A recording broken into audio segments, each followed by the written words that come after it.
पहली बात, कैबिनेट विस्तार के दौरान ओबीसी समुदाय को ध्यान में रखा जाएगा और ऐसी जानकारी हमें मिली है कि इस विस्तार के बाद प्रधानमंत्री मोदी के मंत्रिमंडल में 25 से ज्यादा नेता ओबीसी से होंगे। यानी इस मंत्रिमंडल में 25 से ज्यादा मंत्री ओबीसी से होंगे और इतिहास में शायद ये पहली बार ऐसी सरकार होगी जिसमें ओबीसी को इतना बड़ा प्रतिनिधित्व मिलेगा। और इसलिए आप कैबिनेट विस्तार के बाद इसे देश की पहली ओबीसी सरकार भी कह सकते हैं। इसलिए पहला पॉइंट यह है कि अब आपके सामने ओबीसी सरकार आने वाली है, पहली बार ओबीसी सरकार।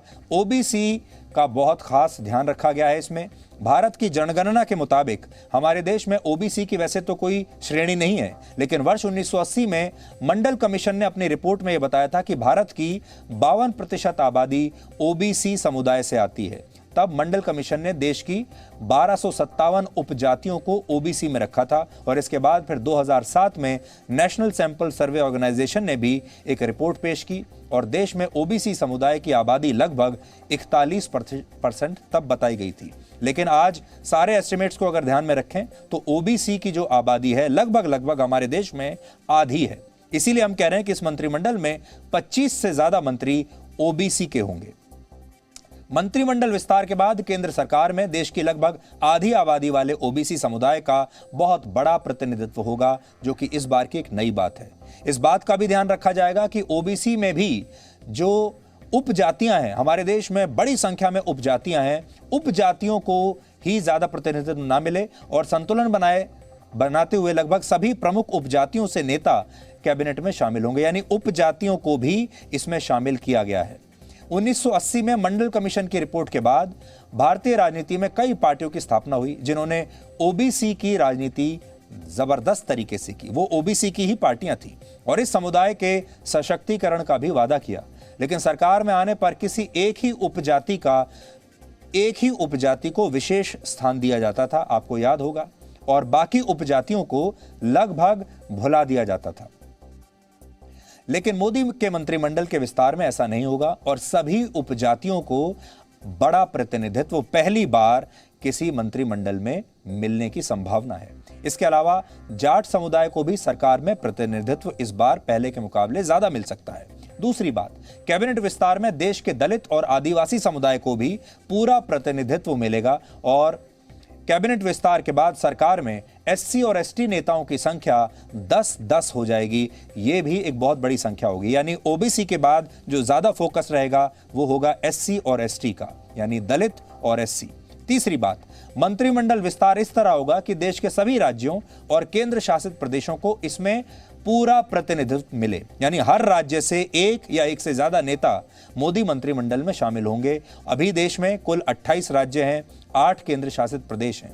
कहने का मतलब यह है कि कैबिनेट विस्तार के बाद केंद्र सरकार में इन सभी राज्यों और प्रदेशों की पूरी हिस्सेदारी होगी। इसके साथ ही इस बात का ध्यान रखा जाएगा कि राज्यों के साथ साथ वहां के जो रीजनल जो क्षेत्र हैं उनमें भी सरकार में पूरा प्रतिनिधित्व उन्हें मिले।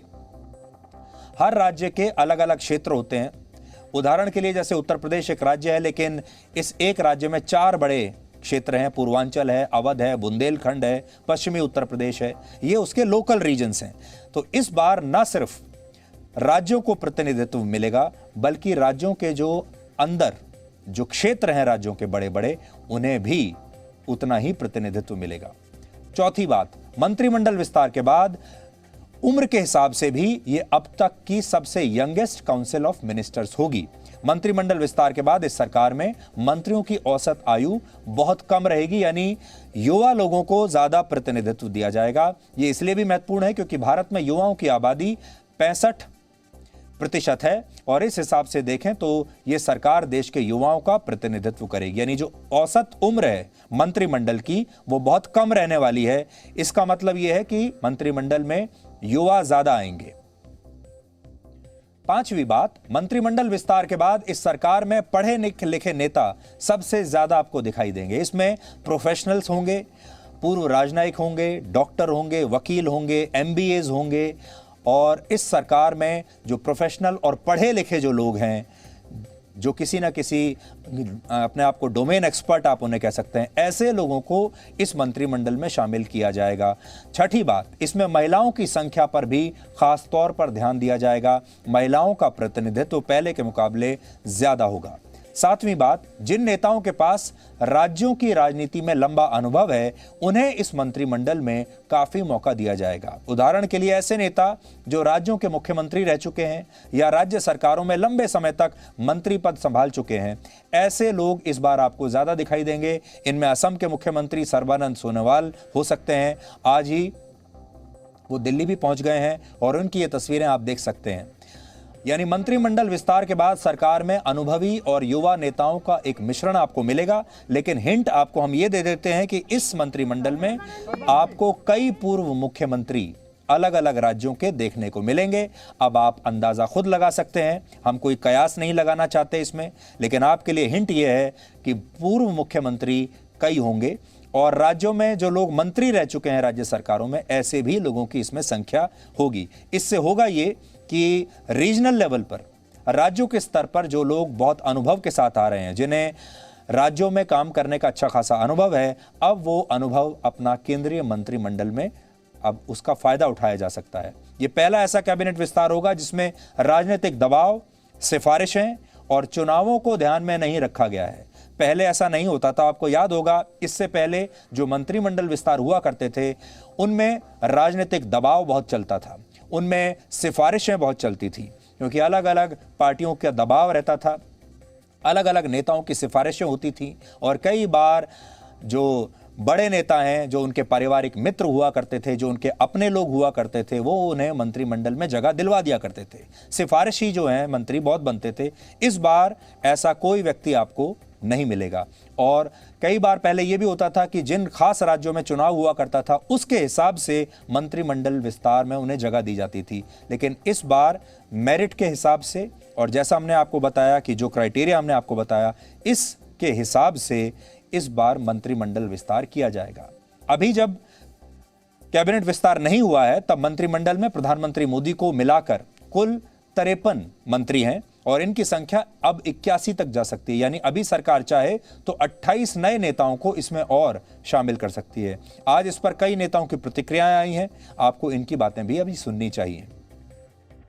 हमने कहा कि बिल्कुल अधिकृत ही, पहले ही अध्यक्ष पद देने के बाद ही अधिकृत कर दिया, इसलिए हमारी तरफ से इसमें कोई बात नहीं। अब पहले जो हुआ सो हुआ, अब आज के कंटेक्स्ट में इसके संबंध में कोई खास बात नहीं है। जो भी माननीय आदरणीय प्रधानमंत्री जी चाहेंगे उसी के हिसाब से जो भी होना होगा होगा। जल्दी विस्तार हो रहा है, कैबिनेट में विस्तार हो रहा है। अभी संबंध में मैं कुछ नहीं कह सकता। बहुत बहुत धन्यवाद। उन्हें पार्टी से निकाल दिया गया है, उनके 5 सांसद, उनके 4 और सांसदों के साथ। और इस बात की जानकारी हम लोगों ने चुनाव आयोग को भी दे दी है। प्रधानमंत्री जी को भी आज एक पत्र के माध्यम से उनकी जानकारी में भी मैंने दिया कि इन लोगों को हम लोगों ने पार्टी से निकाल दिया है। पार्टी से अब इनमें से किसी भी सांसद का कोई संबंध नहीं है। इनको आप निर्दलीय सांसद के तौर पर देखिए, पूरी तरीके से प्रधानमंत्री जी का अधिकार क्षेत्र है कि वो किसको मंत्री बनाए नहीं बनाए, उसमें मेरा कोई हस्तक्षेप रहना संभव ही नहीं है। पर हाँ, अगर मेरी पार्टी का सांसद कहकर अगर उनको बनाया जाएगा तो मुझे आपत्ति होगी। उसके लिए भले मुझे न्यायालय भी जाना पड़े तो मैं न्यायालय भी जाऊंगा, क्योंकि ये मेरी पार्टी के ये सांसद नहीं है। ना इसमें मैं तय करने वाला हूं, ना आपको इन्फॉर्म करने वाला हूं। जो उचित लोग हैं वही इस पे आपको कोई जानकारी दे पाएंगे। People are waiting with a bated breath as to what changes will take place, who will stay and who will go. So let's wait and see. केंद्र सरकार के हाथ में है, माननीय मोदी जी हमारे नेता है, वो जो तय करेंगे वही होगा और पार्टी जिसको जो जिम्मेदारी देगा वो संभालेगा। कि व्यक्ति की विशेषता इसमें नहीं है।